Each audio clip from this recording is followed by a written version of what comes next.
ফের গোপন খবরের ভিত্তিতে 4 জন বাংলাদেশি নাগরিককে আটক করা হলো আগরতলা রেল স্টেশন থেকে।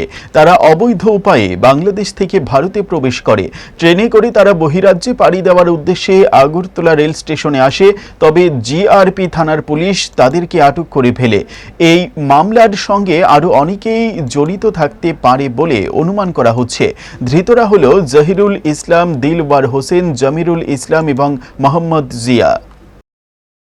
আমাদের আগরতলা রেল স্টেশনে একটা জয়েন্ট অপারেশন করা হয়, যার মধ্যে আগরতলা জিআরপি এবং আগরতলা আরপিএফ। তো এখানে আমরা 4 জন বাংলাদেশি নাগরিককে গ্রেফতার করা হয়। অ্যাকচুয়ালি তারা ইলিগালিভাবে বর্ডার ক্রস করে আমাদের আগরতলা রেল স্টেশনে আসে। তো আমরা গতকালকেই ওনাদের এগেনস্টে আমাদের আগরতলা জিআরপি থানাতে একটা মামলা নেই, যার মধ্যে বিএনএস অ্যাক্ট এবং ফরেনার অ্যাক্ট এবং আইবিবি অ্যাক্ট আছে। তো আজকে আমরা ওনাদেরকে মহামান্য আদালতে প্রেরণ করছি এবং তাদের কাছ থেকে কিছু স্মার্ট মোবাইল ফোন পাওয়া গেছে, কিছু ডকুমেন্ট পাওয়া গেছে এবং কিছু ইন্ডিয়ান কারেন্সি।